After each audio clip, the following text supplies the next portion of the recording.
to look like.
Sure.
You know what? I was just looking at you. I go, you have solved a number of problems this morning, challenges, one after the other, which is great. There you go. You never know. You're there. You're already there. Chicken, chicken. Right on. Good. Chicken, chicken. What's that? Okay. Yeah. I'm going to start. I know you. You know me. We don't take any time to be just alive and feeling good and having friends in the neighborhood.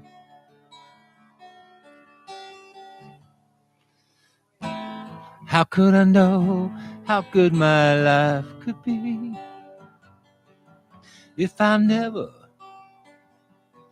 knew some pain? Know what it means to value everything and to know that you are free.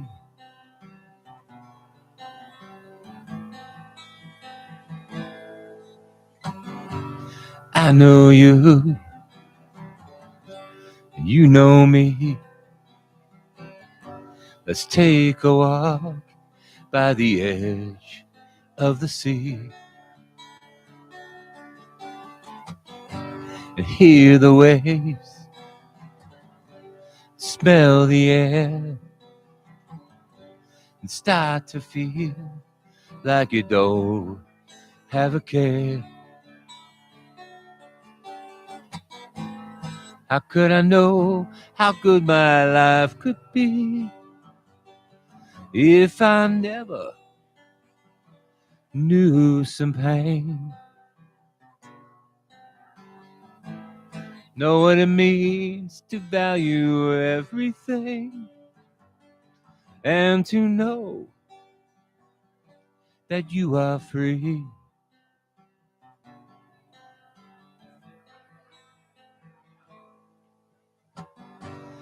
I know you,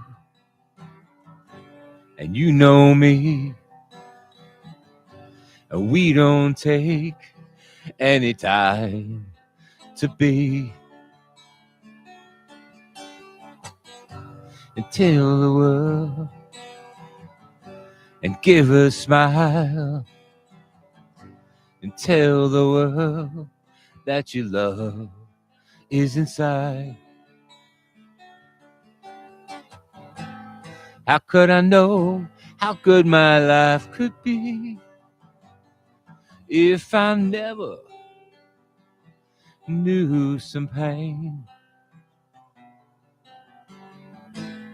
Know what it means to value everything and to know that you are free.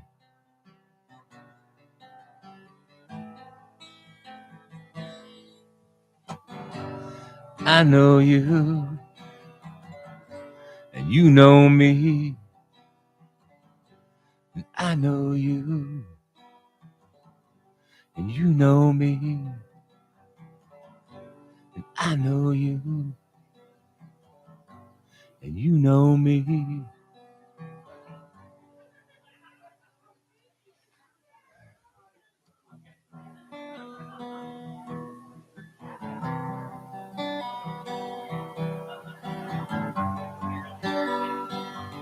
Ugh.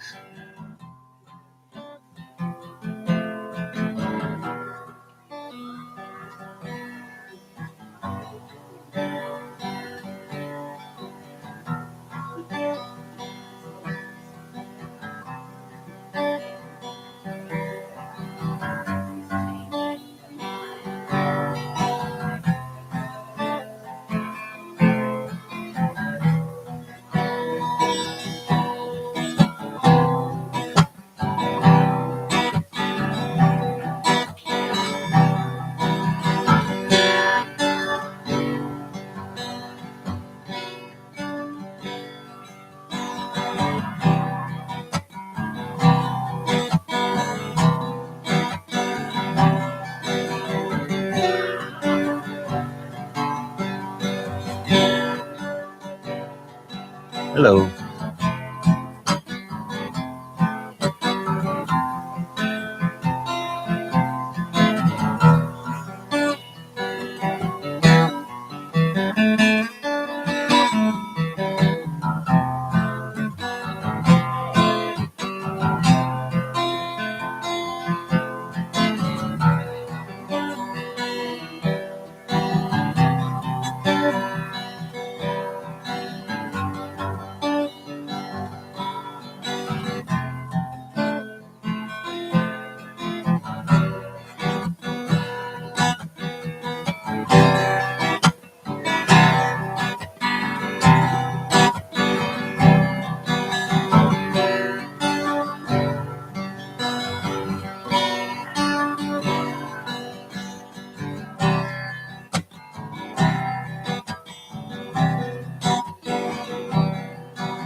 I got a growing heartbeat. I got a smile so big.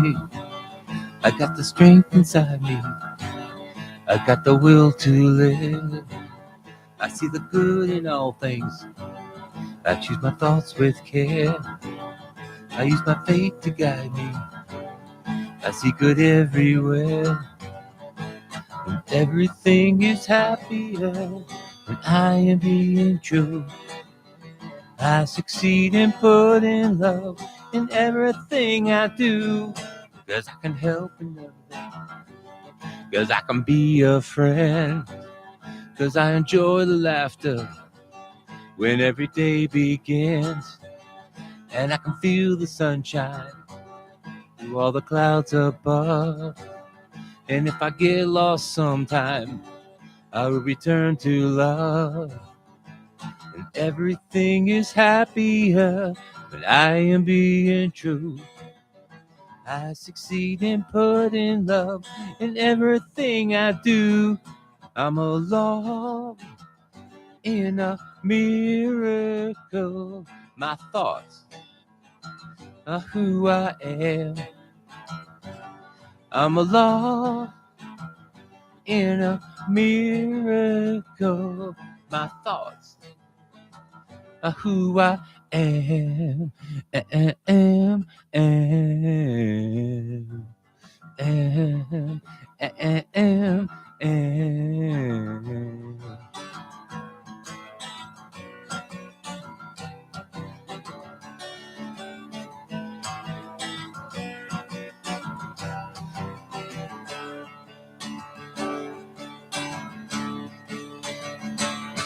I take a look around me.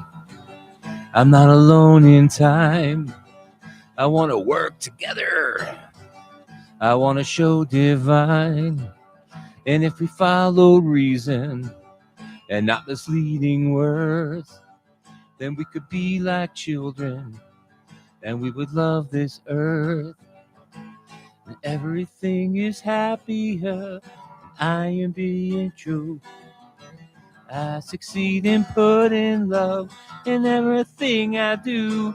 I'm a law in a miracle. My thoughts are who I am. I'm a law in a miracle. My thoughts are who I am. Am. Am, am, am, am, am, am, am, am.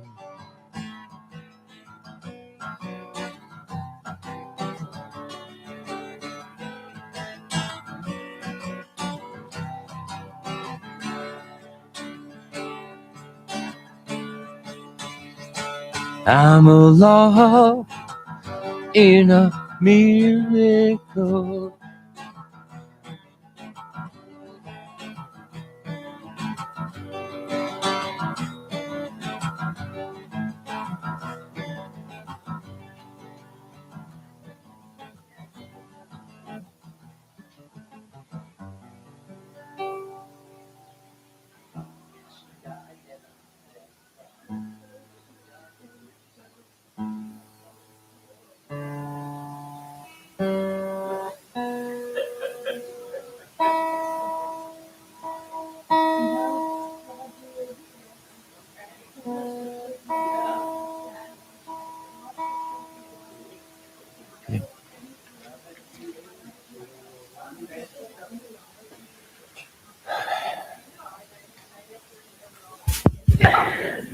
Aloha and good morning. If you'll please join us in the sanctuary and find your seats.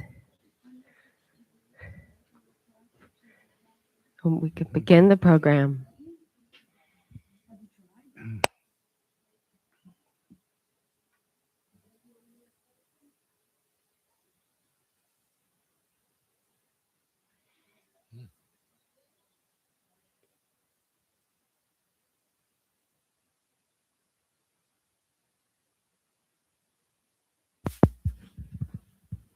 Aloha and good morning.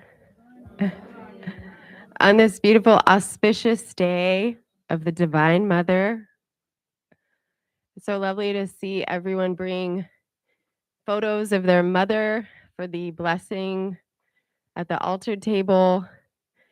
and just to feel that divine presence. Women have been spiritual leaders in their communities for a long time in ancient civilizations, and not only just birthing children, but leading their communities. And we have a lovely program for you today. Um, we have a sacred circle after service. We have a lovely talk with Miss Lia, who always has a lovely spirit to share. And thank you all for joining us. My name's Sarah, and I'm a new board member, and I'll be facilitating today for my first time. Thank you all for arriving. I'll start with just doing our reading from the Science of Mind magazine to help to center us as we get started. The theme centers around affirmness and wholeness, affirming our wholeness. The soul always knows what to do to heal itself. The challenge is to silence the mind. We must come to believe that at the center of our lives there is a wholeness, and we should think of the mind as the door through which it enters. Little story for us.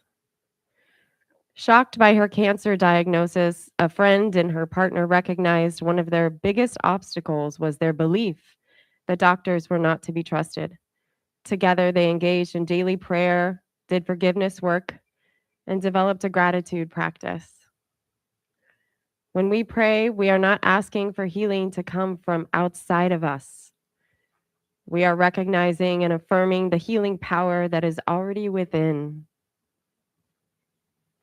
Prayer is the practice of aligning our consciousness with the divine mind.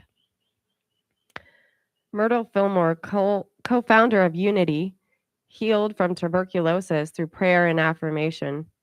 She didn't focus on the illness, but instead on the truth of her wholeness.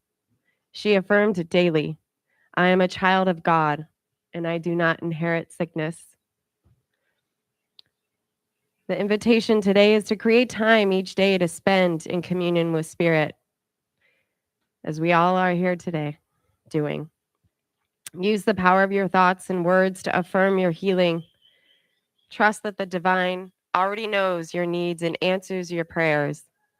Give thanks in advance for health and wholeness, as if it's already happening. Healing may unfold physically, emotionally, or spiritually.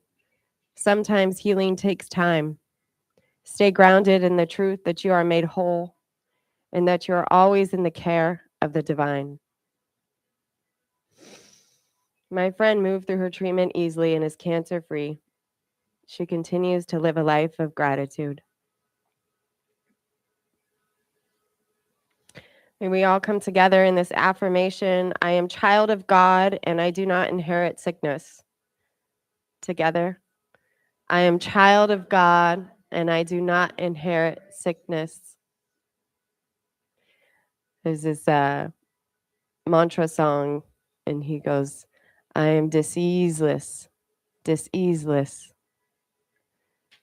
So you hear that disease, but I am diseaseless. So it came up for me. I'd like to invite Lia to share an open prayer and meditation.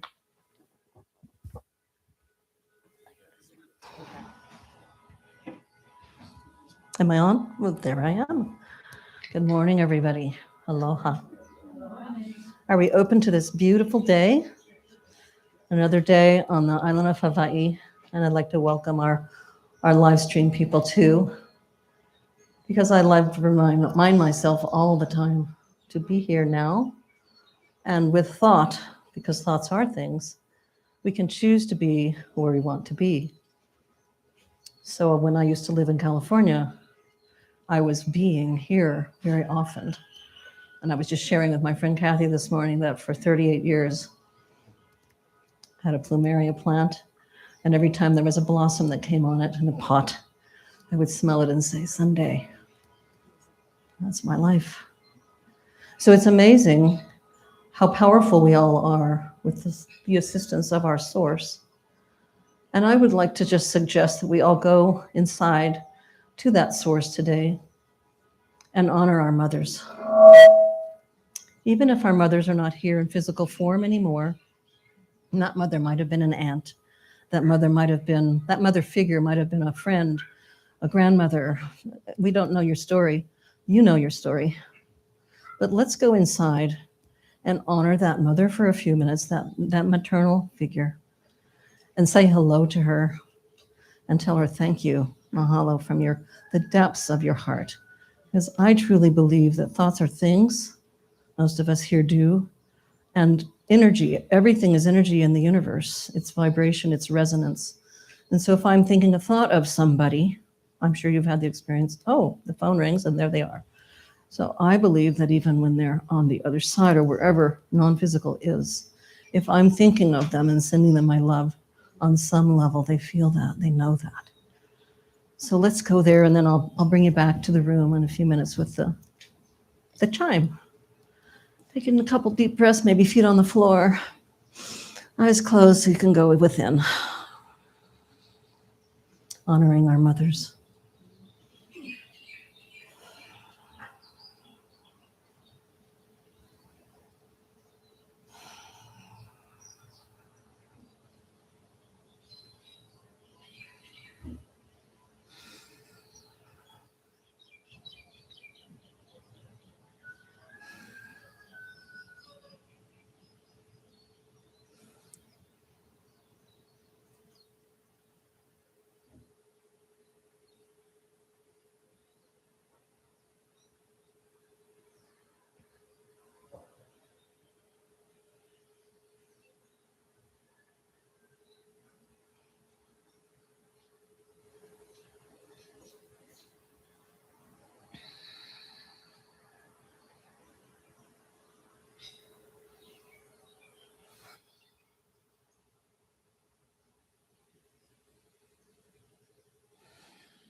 Welcome back to the room, to the lanai. And of course, you all know that we can do this anytime we like, for anybody that we love. Thank you, Lia.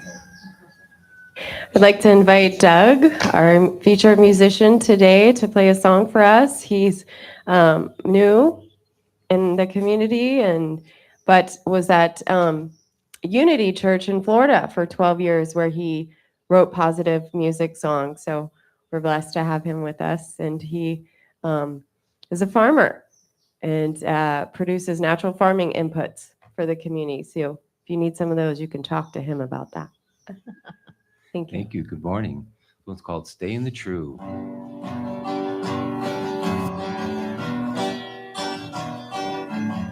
Looking for a reason, or maybe just a sign.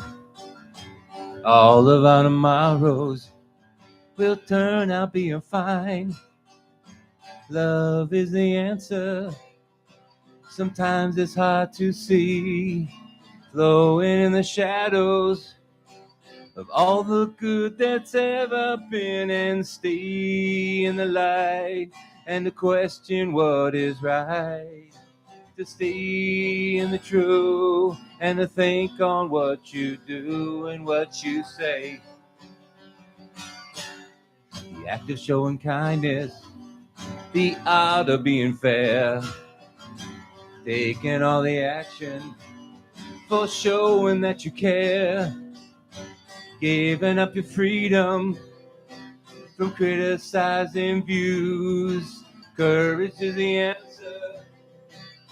To yourself be true and stay in the light and to question what is right, to stay in the truth and to think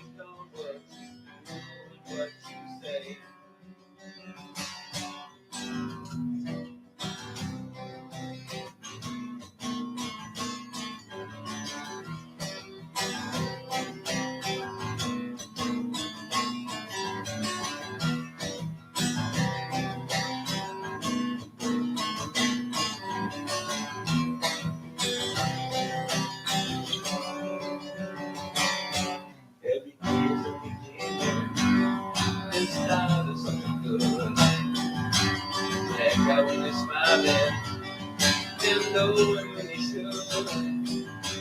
Yeah, when you're smiling, the hand inside of love. Feeling what it feels like. You're doing what you love and stay alive.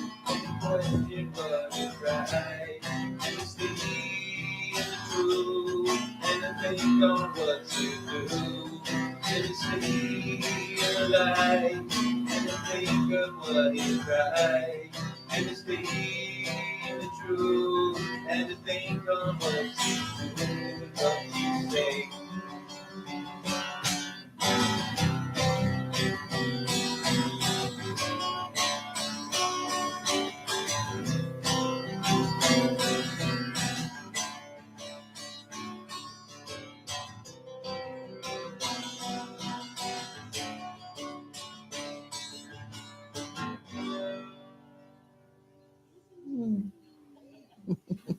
Beautiful.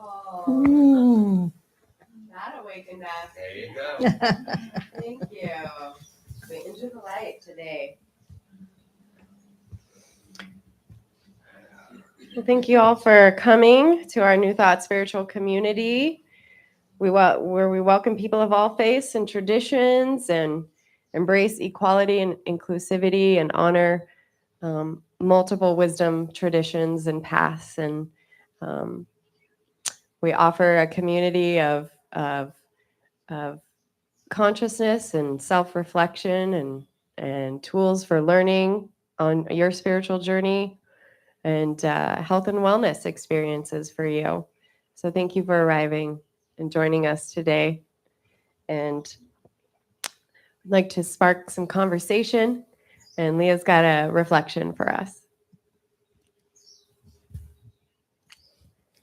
Well, we'd love to pass the mic and introduce yourself. And I just have a simple question for you today. And that is, without thinking about it very deeply, what is the first adjective or descriptive word comes to you when you think of your mother? So don't ponder it. Just grab that first thought. Because I'm sure there'll be a lot of repeats, and that's perfectly fine. But I'm sure the conglomerate of what we all say will be descriptions for all our moms. And then the second part is state your mother's name, her birthday, and the state or location she was born. Okay? And since I'm going first, I'm just going to say, when I think of my mother, I think of love. Her name is Olga Eva Rasmussen. She was Danish, and she was born in Copenhagen, March 20th, 1924. This is her. Yay.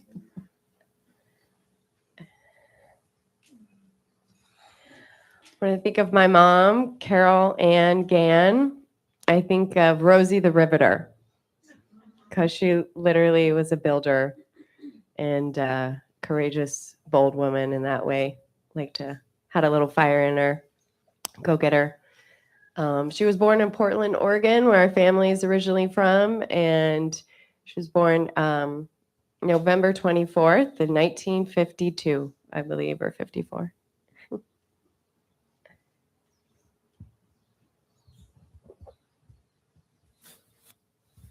My name is Lokahi, and my mom was Gladys. Gladys. And she protects me and protected me with her love. She was born in 1906 and still lives in my memory, guiding me.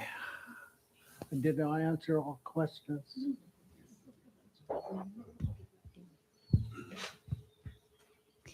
I'm Pasha, but I was originally named Priscilla by my mother and father.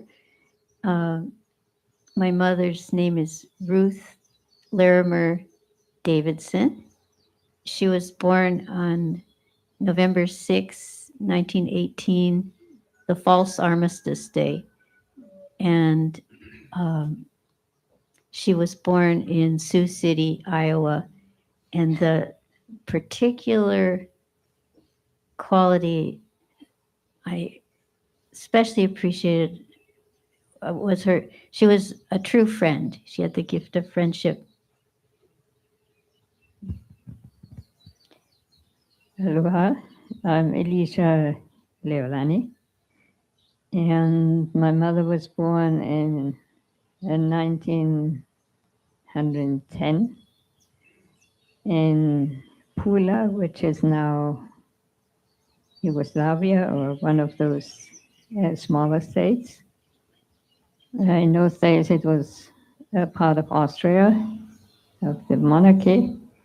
And so my mother grew up before the First World War with kings and queens in her surroundings, in her pictures, in her stories. And then experienced a change into the Republic. And when I think of my mother, first thing comes to me is her drawing. She was very artistic, played the violin and did lots of drawings and encouraged me to do artistic things too. Thank you. Aloha, I am Anna. My mother's name was Vivian Anna Davis, born the 11th day of December, 1919. And she was born in Iva, Missouri. And my word for her is vivacious. Aloha. My name is Melanie, and my mother's name is Lydia Stasiu Polishin, and she was born in Brooklyn, New York on April 4th, 1957. And the words that came to mind when I think of her is strength and resilience. Aloha, my name is Tiare. Vivacious is also my mom. Vivacious and tenacity. Her favorite colors were red, so she always had so much energy. She was born October 24th, 1943, born as Roger Lane Kehaulani Kahaulapua, and later shortened her name to Keani. She was born in Honolulu, Hawaii. I'm Terry. My mom went by her nickname Ginny from Virginia. She was born in Spokane, Washington, 1923. And the qualities I remember the most are devotion and anger. I'm Rena. My mother's name, her maiden name is Connie Sue Hanny, and she was born in Kansas City, Kansas, May 20th of 1957.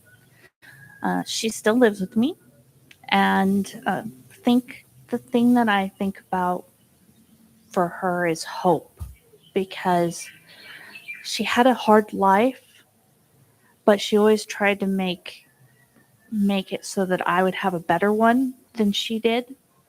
And now that she's come to Hawaii and she lives with me, I try to make her life easier so that maybe she can lose some of that negativity that hardness has given her and live this last part of her life with more hope.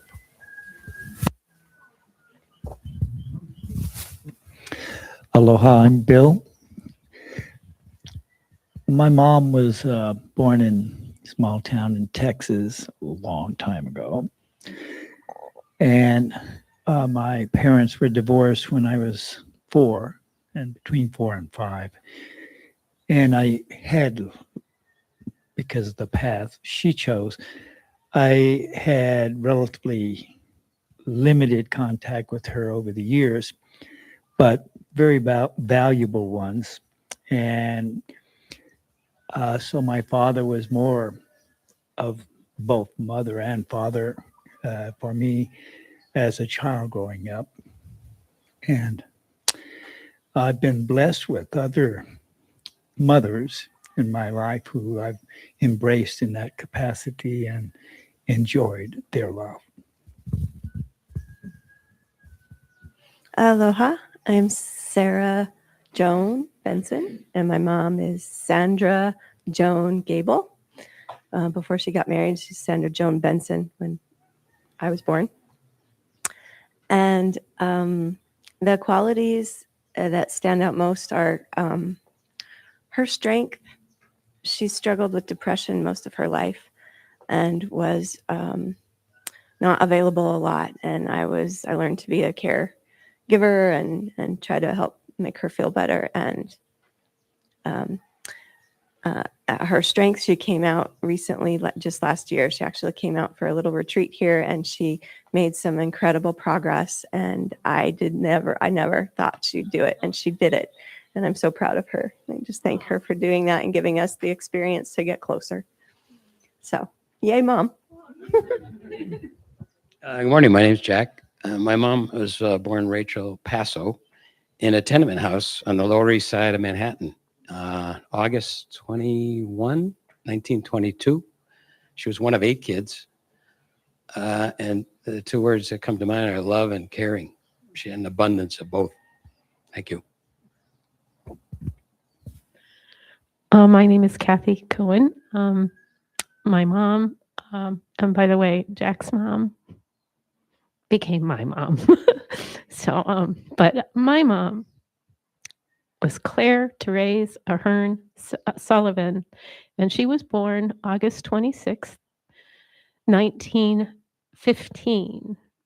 And the immediate words that come to mind is love, but courage. My mother had incredible courage. And at age 6, she took me in the middle of the night away in order because my father was an alcoholic. Okay. And high functioning. But in the end, he got sober. But what she did for a mother to do that back in the 1960s, I have only just discovered how courageous she was. She gave me a gift.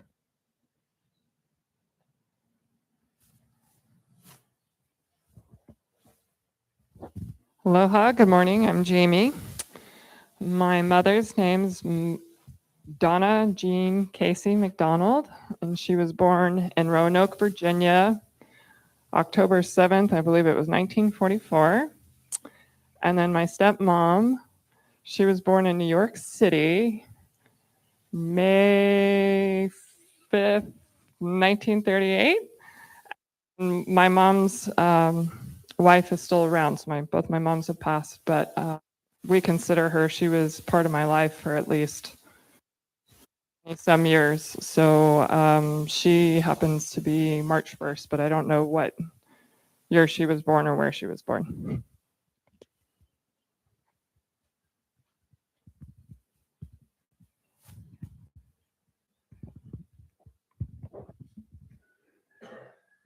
Hi, I'm Stephen. My mother's name was Catherine Lawton, born in Hollywood, California in 1916. What comes up for me was, just love and caring and challenges and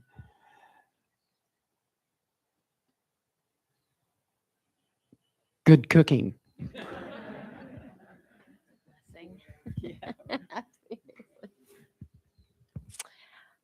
Good morning. My name is Erin. My mother's name was Rita Jean,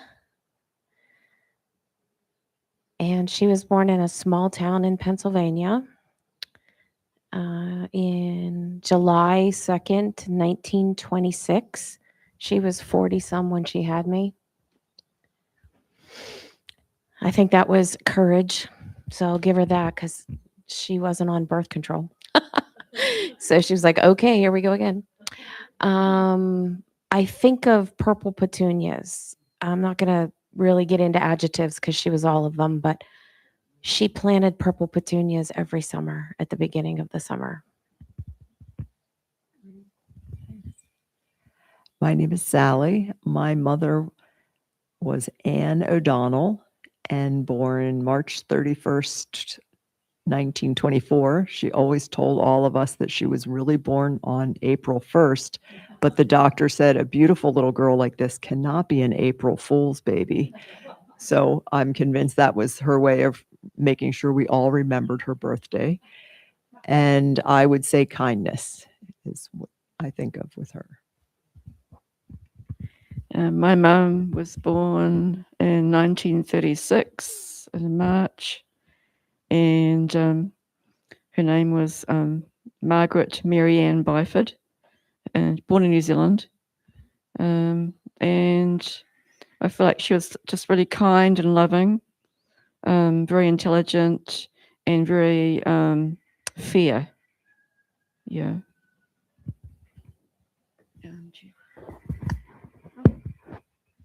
Hi, I'm Jan. My mother's full maiden name is Margaret Elizabeth McLean, and her mother insisted she always be called Peggy. So she's always been Peggy. And her birthday is September 12th, 1924, and she's going to be 102 this September. And she is calm, loving, kind. I couldn't have asked for a better mother. It's true. Good morning. My name is Reagan, and my mother's name was Barbara Ann Forey. She was born in Wewoka, Oklahoma, in December the 3rd, 1930. And generosity is she taught us to give, and she was a great giver. And a good cook. Oh, wait,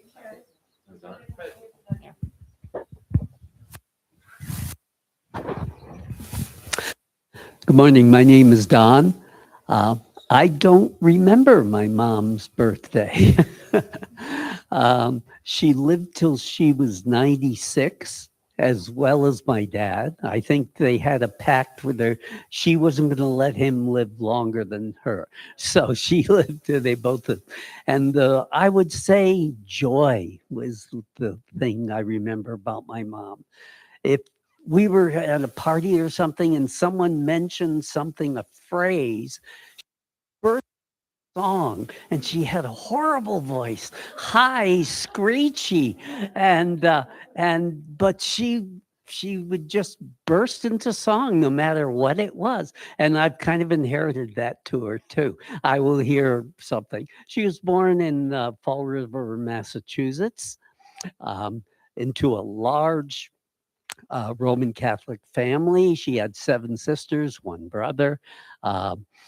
And so you can imagine the chaotic family things we had going on. And it was always wonderful. Thank you.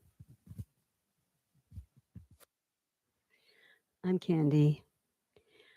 My mother's name was Jean Ellen Troyer. Married my father, whose name was Freeman. And she was born in Knox, Indiana in 1926 or 9, I can't remember. And the descriptive word that comes to mind is family. Use your mic. My mom's name was Fairly Dusty, and she was the admiral's wife. She raised 6 kids while they were constantly moving, and so she's a capable person. She was born July 10th, 1928, and I call her supportive. I went and lived with her for 14 years in San Diego, took care of her for the last part of her life, and it was a great time. We had an awful lot of fun together, and I was kind of shocked when she passed away at 88, but we became very close during that time, and I miss her.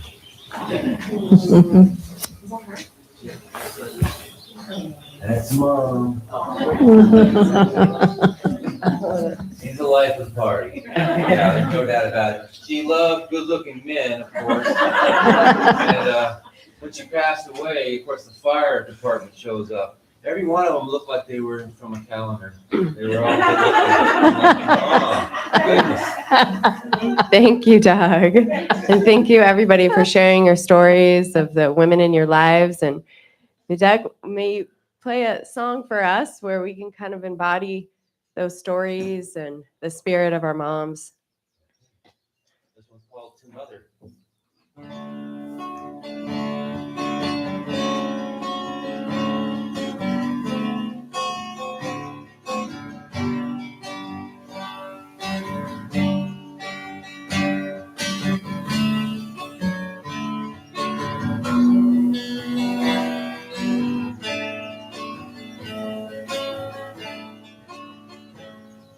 So they may say, son, who made you this way? Who was the force in your life?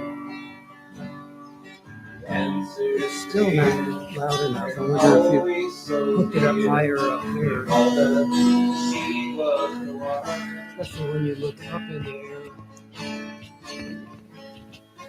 It's the top part of it. She showed me a laughter and joy. A place in a heart was the best place to start. The mother to your little boy. And I wonder, could I ever repay you for giving so much of yourself? Helpless and knew I was all up to you. Little could I give in return. As presents could go, there is none, don't you know, as great as the gift of your life. Although we sometimes forget it, mother was once father's young wife. You gave all your years through the laughter and tears. Never would you not lend a hand. Your words were so true, said it's all up to you. Always do the best that you can. Yes, I will always remember who made my trouble to fade, and who gave the shove in the name of the love, and helped me to see my own way. And some may say, son, who made you this way? Who was the force in your life? The answer is clear, and always forgive your mother. She was the one. She was the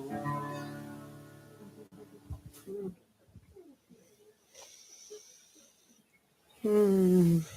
That one brought tears to my eyes. That really helped me drop in. Thank you, Doug. My mom's ill right now, and I'm actually leaving this summer to go support her and be with her for a little bit, and just sending her lots of healing today. I think we have time for this is a time in the program where we do some miracles and ordinary share, where people share some special moments in their life. Do we have one or two people who have something burning they'd like to share? Just a show of hands. Maybe people who have not shared as often, or I have something I can share.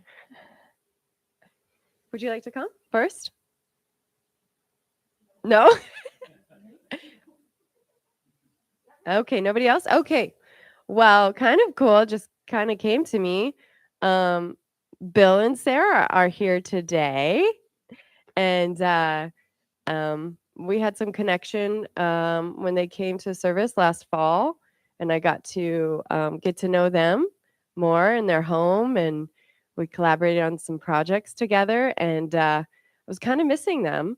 And then one day in the last couple of weeks, Sarah and I started reconnecting and getting together for just women's time and nervous system regulation and all those things. And she reminded me how Bill's still looking for somebody to sing with, Sarah. And I think the real auspicious thing is that I love country music. I'm like a 90s country girl. And Bill wanted to do a country duo. He wanted to do a country band. I was like, what? What? And so I've got to enjoy actually having a band practice in my life now, a weekly band practice Thursdays. And it's been, he has much wisdom and experience to share, and he's welcomed me with grace. And it's been this new purpose for me, and just kind of came in, I think, at the right time. So thank you guys for arriving here today too.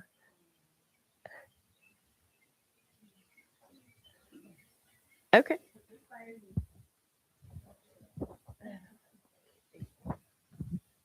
Okay, so yeah, Sarah was really helpful in helping get our house ready for my mom's visit. And so that was wonderful. And yeah, then my mom was here, and then Sarah was off doing her thing. But I want to thank you for reaching back out and connecting again. And she suggested we do an accountability check-in because I'm moving through some challenging times in my system, but it's a really wonderful thing. It's reprogramming the system from trauma survival to present awareness, and that is huge and very disorienting at times. And for her to reach out and say, hey, let's do a check-in a couple times a week. And then we shared Tony Robbins' work about bringing our warrior online, our magician online, our lover online, and our queen or our sovereign queen or king. And so we check in and we bring all those parts into ourselves, and it's just like recenters and resets, and the rest of the day is different than it would be without that. So thank you. Yeah, it's beautiful. And can I say my mom's birthday? I forgot. Her birthday is February 13th, 1947. She was almost a Valentine's baby. Erin, did you know? Yeah. All right, we get to move on to this queen, honoring this Miss Lia, who shares her love and light with New Thought Community. And art has been an integral part of Leah's life and life path. And I don't know if many of you know, but she was a professional portrait painter and a photographer, and had a very successful career doing that in Santa Barbara, where she obtained a degree in photography from the Brooks Institute of Photography there, and then grew her studio and in her service in Orange County successfully for 33 years. So maybe some of your photos can go on our new website. Lia was, like everybody, had challenges in her life and was widowed in 2022. And she took some time to regroup, and then bought a one-way ticket to Hawaii. One-way ticket. I'm sure I've heard many of your stories who've done the similar thing. She's always lived from a spiritual perspective, and moving to Hawaii had been a dream and goal for 38 years. She had it in her mind, and it materialized. And now she's lived in South Kona for 2.5 years, and she truly feels she's living the life of her dreams. When Lia was a teenager, her mother introduced her to many spiritual paths, including the inner peace movement, concept therapy, and of course, science of mind. And she attended several churches of religious science over the years, as she lived in many places. So all fitting to arrive here. And she's been a member of New Thought Center since 2023, quickly joined the board and ways of being of service to the community, and she's currently the vice president. So today she's going to guide us with a loving talk about the Divine Mother and her importance and value. Thank you, Miss Leah. And do we have a lay for her? That, of course, our lovely lay minister. Look at that. She went inside. Look at this beautiful jade. No, but I wish I did. Okay, well, I'll take it. Thank you. Thank you. Thank you. Everyone else to hug you because you're so sweet. Wow. Isn't this gorgeous? Jamie puts so much love in all the lays that she creates. And of course, nature does the first part, but the assembly and the design, is that me humming? Are we okay? Okay, you can hear me okay? So if you think about the Hawaiian spirit and what this actually represents, just like a ring on someone's finger, it's round. And encircles the other person is receiving it with love, compassion, acceptance, kindness, humbleness. The more I learn about the Hawaiian spirit and the Hawaiian history, the more I imbue and learn and grow inside my inside of who I am here. I don't know, most of us on this, and I probably are good with the thought of reincarnation, because energy is ever, it's internal. So we come, we go, we come, we go. And I've actually had numerous past life recalls of being and living on this island as a ancient Hawaiian. So it's pretty powerful, and it's wonderful to return. Okay. How many mothers? That's what I titled my talk. How many mothers? If we could go back in time to just this planet alone, and of course there's a lot of other ones out there, in my opinion, where there's lots of other life, how many have come and gone on this planet? And what have they imbued? What have they gifted? Their children, their families, their extended families, their communities. What have they given as gifts? What have they represented in human form? Have they represented a lot of what you all said earlier, all those beautiful adjectives? Resilience, courageousness, never give up attitudes, kindness, love, joy, all of the things that any of us imbue should we choose. And from my perspective, living from the inside out instead of the outside in, I'm constantly reminding myself, where am I living from today? Am I living from my heart or my opu? I love to say, my own personal little quote is, the longest distance that any of us can travel daily is from here to here or from here to here. And what are we choosing? And how are we choosing our actions, our thoughts and our actions? Earth's history, in my opinion, what we've been taught in our schoolings, we know very, very little about really what's gone on this planet. And I don't know about anybody else in the audience here is interested in what really went down and what are the real truths.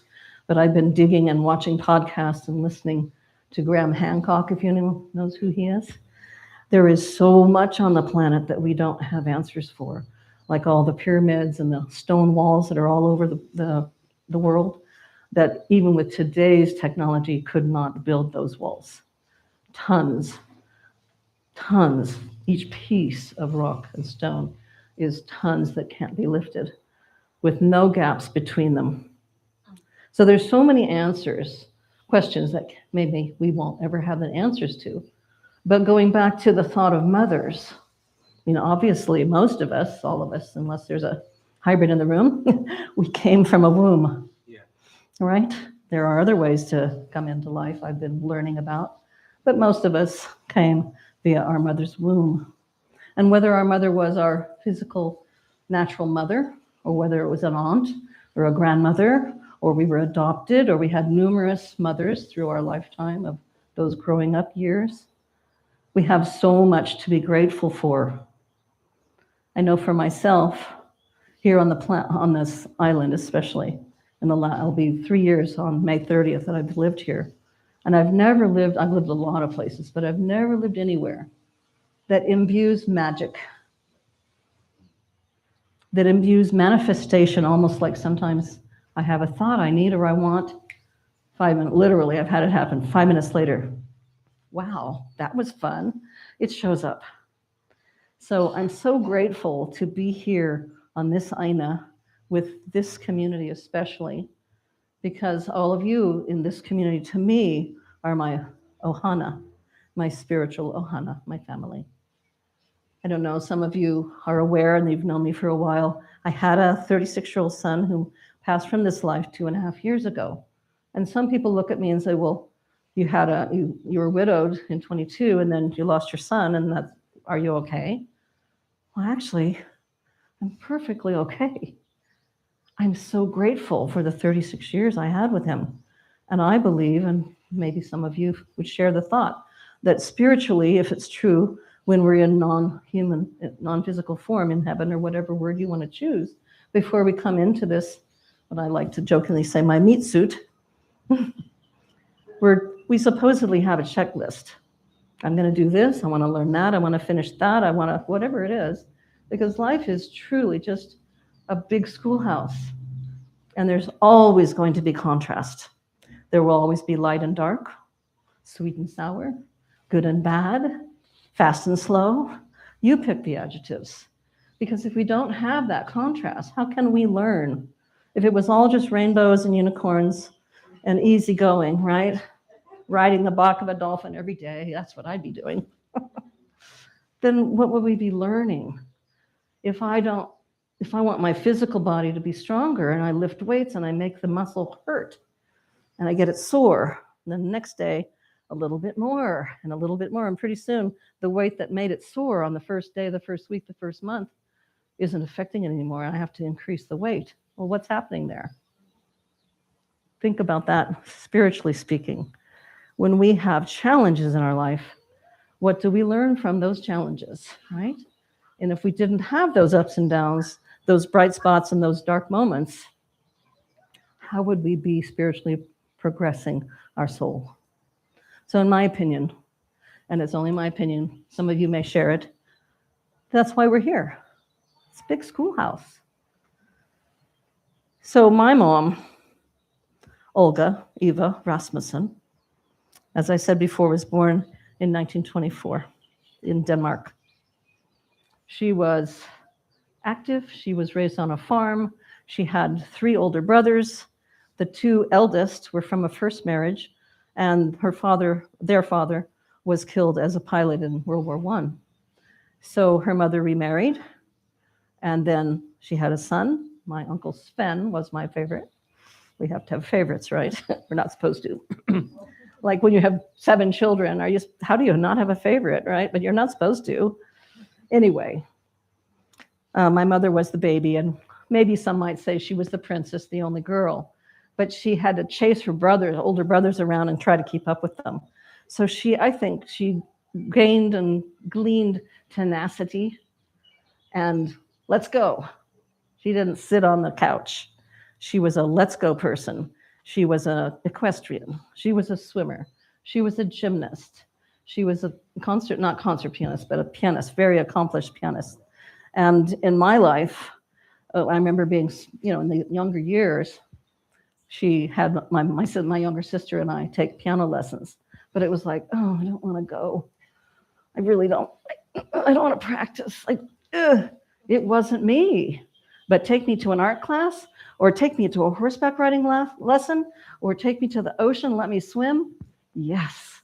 So we all have those natural things we're attracted to, aptitudes, talents, desires, and that's in us, right? But where does it come from? So in 1940, as the World War II was starting, the Nazis invaded Copenhagen and all of Denmark. Because the land is very flat, it was a perfect sending off place for them to set up so they could see to the west, towards towards England and figure out what they were doing next.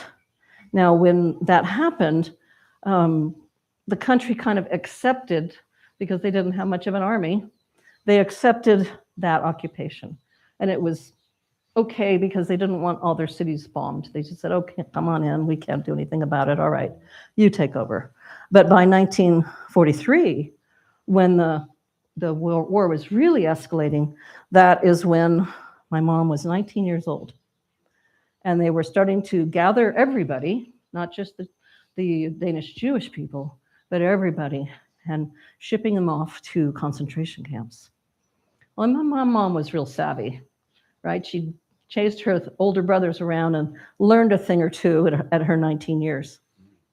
She was wise and she was precocious and she spoke fluent German.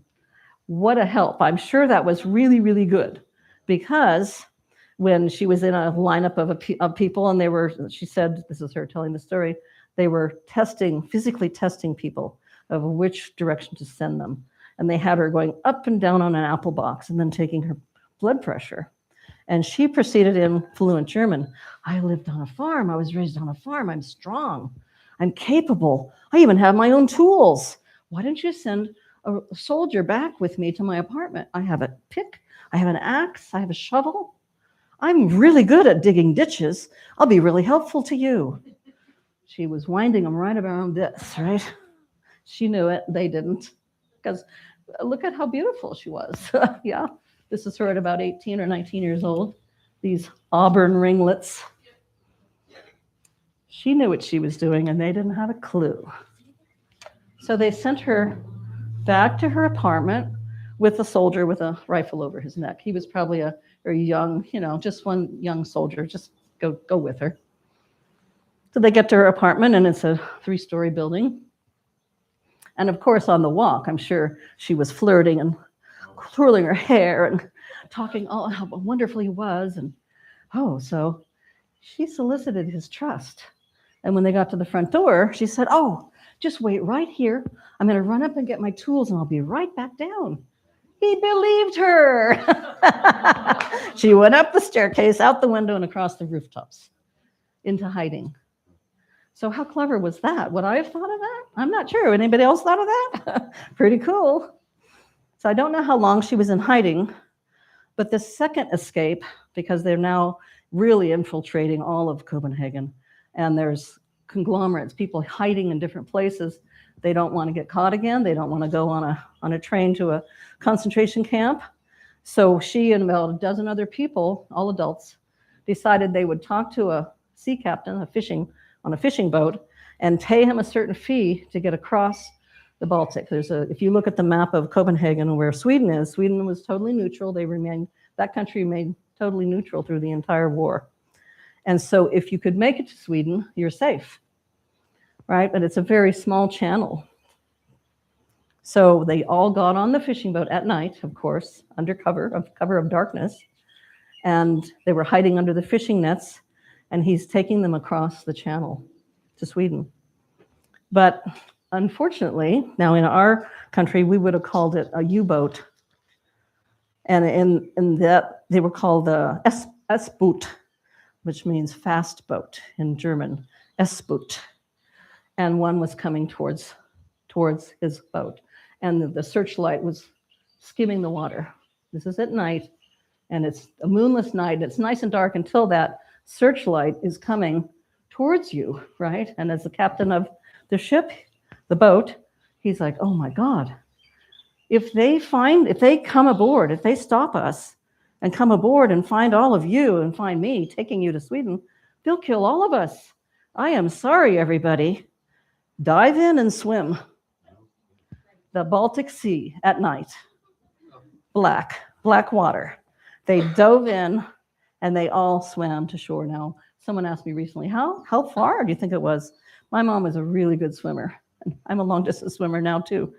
And it was probably a couple of miles. So all they could see from that blackness of the sea, and if you've ever jumped in water with clothing on, you know how heavy it gets really fast? So I'm sure that they were down to their skivvies so that they could make it, right? When you get to the shore, you're just looking for lights on the shoreline and finding your way to some Swedish house and knocking on the door going, help. We've just arrived. We have nothing. That people were welcomed into their homes. And I don't know how long she stayed there, but safely stayed there. Otherwise, obviously, I wouldn't be here telling you that story. So did my mom have a little bit of courage? When I think of her, and I think of these experiences plus more, I am amazed. But then sometimes people say to me, well, that was courageous for you at your age, my age, thank you, that I would leave a safe little beautiful home in California by myself, buy a one-way ticket and come here. And I just had a house to land in for 3 months for house sitting. And I didn't know past that, I didn't know. But that thing called trust, I don't know if any of you also spell it with a capital T. I spell trust with a capital T. Because when I get into fear, fear is the opposite of love, right? That's all that scale all the way across our human emotions. It's not fear and hate, it's fear and love. But fear, in my opinion, I love this analogy, false evidence appearing real. So if I talk myself into, oh my God, I'm scared, what's going to happen? I've just taken all the possibilities and I've closed the door. So if I step forward in trust and I walk forward with trust and I talk to my angelic team and I know that they're going to take care of me, they're always there whenever for all of us, we all have angelic team. They will manage it. Always been taken care of somehow. Sometimes it gets a little rocky, yes. And sometimes there's disappointments, but like I've already shared, the universe is full of dark and light, up and down, good and bad, and it's not going to change. So if I just choose, and we choose to focus on the bright and beautiful, then we're vibrating with that. And that, in my opinion, that energy attracts the bright and beautiful back to us. So that's just my take on that. There is I wanted to mention an interesting movie. It's a movie that came out in, a documentary, 2018. And it's called Three Identical Strangers. Anybody ever seen that? It's fascinating. If you have any interest in finding out about that human condition called, who am I? Where does the stuff come from that's imbued in me? It's already there at my birth, some of it, right? And in my opinion, from what I've studied so far, comes from 3 places. Obviously, our genetics. We all get those gifts, whether they're good or bad or up or down, however we see them. We get them from learned behaviors and belief systems that we're raised with, right? Depending on the parents, the culture, the household, the religion, all of the above and more. We have this paradigm now from which we live our life, a belief system. And the third place that I personally really, the more I study, the more I really believe, even though consciously I might not be in touch with it, is in our DNA. We carry all the memories from all our lifetimes previous. And how do we access that? There's all kinds of healing modalities we can do to access that. And sometimes they're surprising and fun. Like I've been going through a series of reincarnation, past life recalls. And a few months ago, I just jumped in and went right to a caveman lifetime, all that way back. Like, who knew, right? And sometimes I go with intention of, like this last week, I went with the intention of something about my son, where I knew him from before when he was cesarean, and when they held him up and we made eye contact not in my head, but in my whole beingness, in my ooh, hi, old friend. So good to see you again. Let's go. Here we go on another journey. But where does that come from? In my opinion, that comes from a recognition in our soul that we have been before together.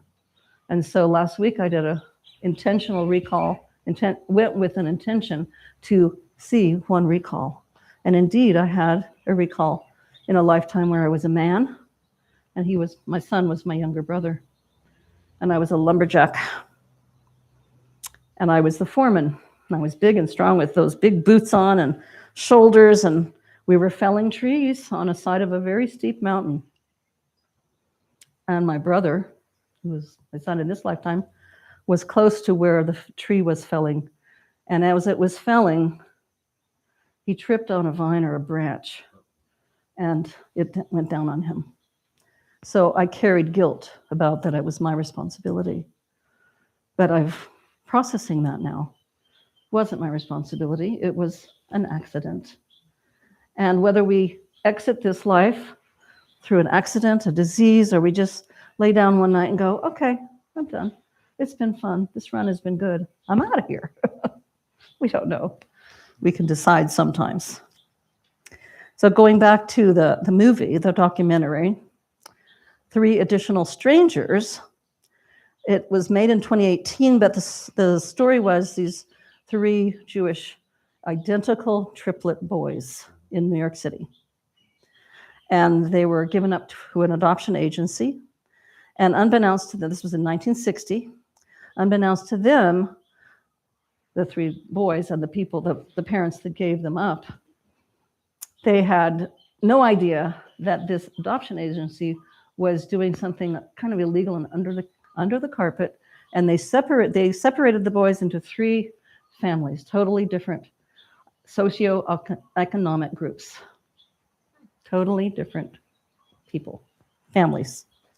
And then they placed a background check, secretly studied them, and they did a social experiment for, don't quote me on this, maybe 10, 12 years of the adolescence of growing up. And they would come and visit the children, each child, and the person with the, clipboard with certain questions, and following how these 3 boys were being raised, with what were their belief systems and where did they end up as adults. So I won't ruin the whole story, but it's really worth seeing because of the viewpoint of looking at it from all these different viewpoints of how is it that who we are?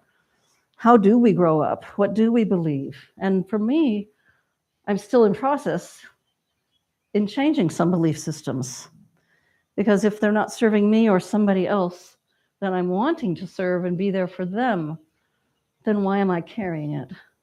Why am I still embodying that belief system that's no longer serving me or somebody else? So we can change it. Thoughts are things. They're malleable, and we can create new synapses in our brain, literally, that we can have new ways of being. Isn't that nice? It gives me a lot of hope. How about you guys? Yes? It's changeable. So I'm going to go into another story, if you don't mind. I think I've got enough time for this. When Olga it was after the war, she would have been 20, 21, somewhere in there. She had a best friend, Eva Rasmussen. That wasn't her last name. My mom's last name was Rasmussen. Eva Koos was her name. They were best friends, and they had met each other doing gymnastics. Well, Eva had come to America with her father, who was an entrepreneur, an author, a pilot, an adventurer, and they were in New York City. And he came to New York to do a total tour of the United States, to write a tourist book for Danish people, so that after the war, come on over, here's what you can see. So Eva wrote my mother, longhand letter, come and join us. It's going to be quite an adventure. Well, the word adventure, when my mom looked at that word, yeah, okay, I'm going. She didn't have the money for a steamship crossing, so she went down, just determined, like maybe I got some of that. She went down to the harbor and went from ship captain to ship captain to ship captain. Here's the money that I have. Will you take me to New York? She found one on a freighter. So with a small suitcase or a knapsack or whatever she brought with her, she's on a freighter, and are there any other women aboard? No, she's the only woman. And she was kind of pretty, so, all the sailors, I'm sure, were looking at her. So where's she going to sleep? They gave her the OR. She used to tell stories about going to bed at night, and the stainless steel pedestal and the operating table, stainless steel, and she would climb it. She'd put a blanket on it, and she'd climb up, lay down on the operating table, put the straps on that would be used for when someone's in operation, so they, won't fall off. and then another blanket over her. So when the ship was listing, she wouldn't roll out of bed. And that's how she came to America. Does that sound a little adventuresome to you? Hello. So the man who was the father of her friend had bought an old school bus, which was broken down. And this would have been my brother was born in 48, so it would have been 46, I believe. And what he did is he gutted the school bus, replaced or repaired the engine, and made little compartments, a bathroom, a kitchenette, sleeping area. He made, in my opinion, one of the first RVs. Didn't exist, right? So there they have this bus that they're going to tour the whole United States with. They start down the eastern seaboard, and he's writing letters ahead and making phone calls, getting the keys to the city, being photographed. And so there was write-ups at that kind of era, very simple things. And they didn't have a lot of cash, so they were doing little jobs as they went down the seaboard.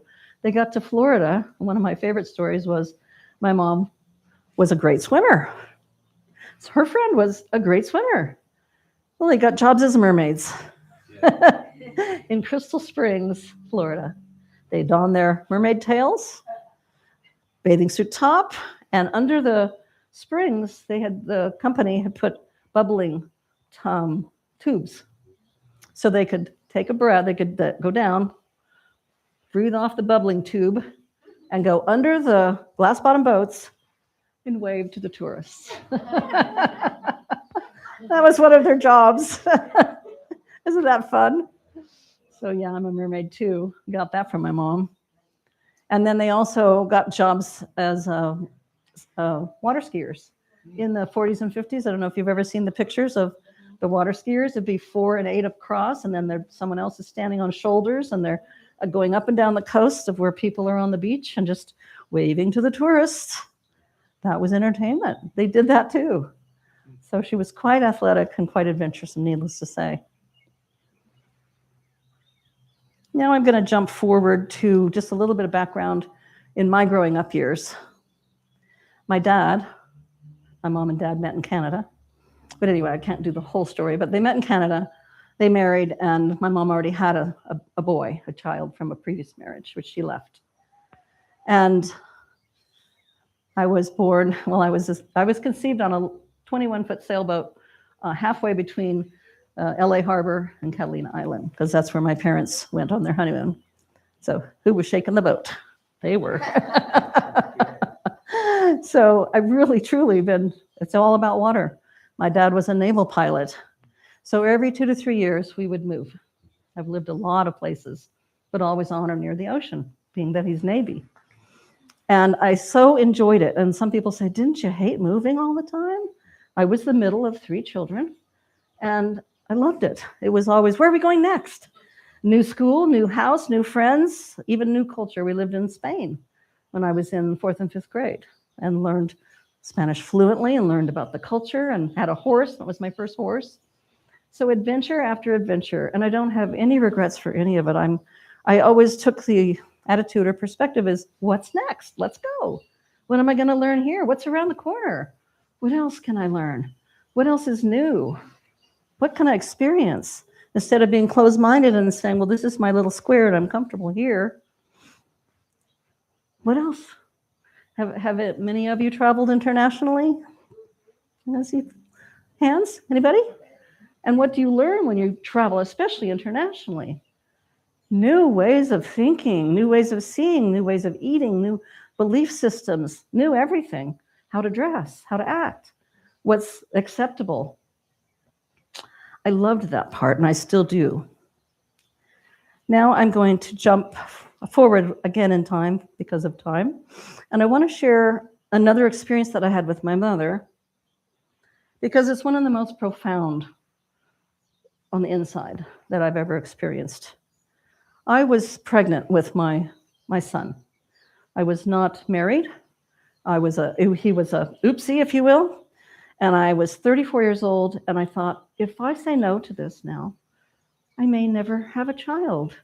Even though I'm scared, I'm going to be trusting. I'm going to jump forward and do this thing called pregnancy, have a child, and manage somehow. So my mother was a marriage family guidance counselor. And in my 8th month, she said, Leah, I have a gift for you. And I was, okay. She said, I'm offering you a rebirthing experience. I'm like, okay, what's that? Anybody know what rebirthing is? It's rebirthing. You actually go into a hypnotic, place in your body, mind, spirit, and you re-experience your birth. So when I re-experienced my birth, all I remember was, oh my God, it's so bright. When I came out of the birth canal, it was so bright. Oh, turn the lights down. But the other thing that was so impactful for me was that even though I had no language, obviously, and I was 2 months premature, my OPU was, I'm so sorry. I'm so sorry I'm here. I apologize. I'll sit in the corner. I'll be quiet. I'll be a good girl, and you won't even know I'm here. So it's okay. Please love me anyway. But I'm really sorry. I apologize. Now, what was I experiencing that from? We came out of the trance. I talked to my mom, and I shared those thoughts and those feelings. And she looked at me, and she went, oh, I'm sorry. And I went, you're sorry what? Leah, when I was pregnant with you, this is her talking, this is Olga talking. When I was pregnant with you, and she was a smoker from probably age 16 all the way through her life. And in the 50s, they didn't know about premature birth and smoking. So I was smoking. We lived in Rhode Island, and there was a open house on your dad's aircraft carrier coming up, and I saved money for probably 6 or 8 months for this beautiful outfit, silk teal, umpire style, with a little pillbox hat with a little netting, white gloves, because my dad was an officer. So she'd be on his arm on the deck of the aircraft carrier, impressing everybody, being socially appropriate, in high heels too, going up and down ladders in high heels with a skirt that's, mermaid style. Really? How do you do that? So she's going up or down a ladder, and I break the water. The back of her skirt is soaking wet, and she's mortified. She is so embarrassed. She doesn't know how to get off the aircraft carrier by backing off and having no one see her. So all of that emotion went right into me. So would you consider that a trauma? That's a traumatic event for a little teeny person who's just coming into the world, who has no clue about how this place works. Maybe in your world, in your life, maybe not that experience, but we all have experienced traumas along our world. And for me, I've gone back into that expression, that experience, the feelings.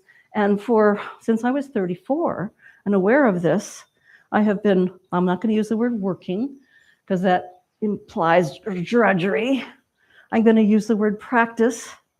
I've been practicing with different modalities to learn about how to break it apart, unpack it, be here and feel good about being here, that I belong, that it's fine that I arrived when I did, and that I'm acceptable and loved, that I'm worthy. And I'm not saying this just for me. I'm sharing these thoughts for any of you that have any inkling of any of that for your own self in your lives, because it's changeable. We can heal that. And today I have to say I'm at the best point so far in my life of feeling like I belong here. And it's good to be here. And my life is valuable. And I'm worthy. And I have love to give and love to share. Because we are all one. We all come from the same source, and we go back to the same source when we leave. So we are all a drop in the ocean. We're one little drop in the big ocean of that thing called source, God, whatever you want to call it. And I think when I take that perspective, I have the capacity to expand my heart in a bigger way so that I can give in a bigger way. And I can be present for others. I can be of service. My intuition, I've found, when I'm in a place of gratitude, my intuition is right on. Because there's something expansive in the human heart and in the spiritual heart of us that allows us to expand. Again, I really believe that's why we're all here, to be in school and enjoy it. And take the lumps as they come. Aloha. Thank you. Maybe we could just say, can you lead us in a couple of those affirmations? To feel that energy of I am loved. May we say it all together. I am loved. I am loved. I am worthy. I am worthy. I am kind. I am kind. I am compassionate. I am compassionate. I am understanding. I am understanding. I'm expanding my soul. I am expanding my soul. Namaste. Namaste. Oh, what a beautiful, empowering talk. You could just feel like all those stories about your mom were reminding me of these lovely qualities of women and within each of us, the spontaneity, the courage, the bravery, the resilience. And I hope that you all started thinking about your mothers and connecting with those stories. I know I started thinking about my mom in new ways. So thank you for taking us there. And may you guide us with some music as we feel that and transition into sharing some love from our hearts.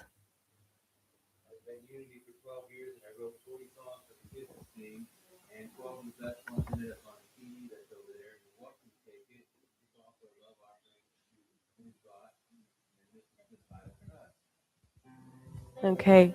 And I'll start by passing around our love offering here. If you enjoy our programs and want to support the operations of this nonprofit, please join us in your love offering. Aloha.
Beautiful. Beautiful. Well, we're almost transitioning into our closing, and I hope everybody's been looking forward to this meal that we have prepared. Let me tell you about it. So, just this is our announcements time, but after service today, Tiare and her guest, Melanie, have a lovely sacred circle workshop and tea ceremony with Blue Lotus and Rose, and they'll be offering that around 1:30. But they've also offered for our Mother's Day program a sliding scale donation food, prepared fresh food. $10 to $20 sliding donation for veg options. We have mixed greens, fresh, and a lovely meat plate with the full load. Would you like to say? Yes, Elizabeth McGann. She actually forgot the salad dressing, so she had to go to the store. She just came back, but that's why she didn't join us. She'll join us for our song. But Elizabeth has 4 children and 5 grandchildren, and she's spending her Mother's Day. She cooked, and she's spending it with us. So, yeah, and the food is really delicious. It's Hawaiian food. It's beef luau with like taro leaves and beef. With white rice, and then also kalua pork, and then lomi salmon, and poi, and mixed greens. We also have veggies and tofu for the vegans. So yes, please, we have plenty of food. So please, we'll go to the kitchen, and we accept cash or Venmo, or I have my Square as well. But if you come and get your plate, and then we can set up the tables for you to stay and enjoy. It'll happen right after service until 1 o'clock, until our workshop. Thank you. Perfect. Thanks for popping on and sharing all those details. Doesn't that sound great? Sliding donation, homemade food. And I'm just going to do a quick preview of announcements and other things. You know, here we are a vibrant community of health and wellness and healing, and have various workshops here. So please stay tuned to our website that has all the latest events. And if you're not signed up on the mailing list yet, which goes out weekly for our program, make sure you do over there, because we've got next 3 Sundays with some lovely people: Lorian Brownlea, Annapurna, Sareda. She's offering Ramakrishna story. We've got Kumu Kiala Ching coming. So look at your schedules, and please continue to join us.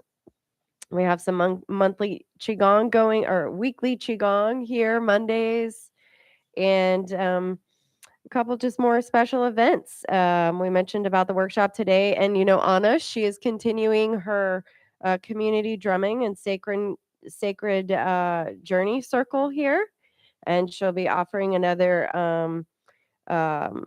circle next Saturday. So continue to join that community, and yeah, just a moment to invite volunteers to join us. So many of you are contributing in service, but we are looking for people with web skills, videography skills to help us grow our media here and work with our outreach. So if you're interested, please come and talk to one of us board members. If you know somebody or have some skills, would like to join to help spread the mission. And any other volunteer opportunities. We might have maybe a work day. We need some building and repairs, but would love all your service. Greeters, we always need warm faces like you to join with greeting you.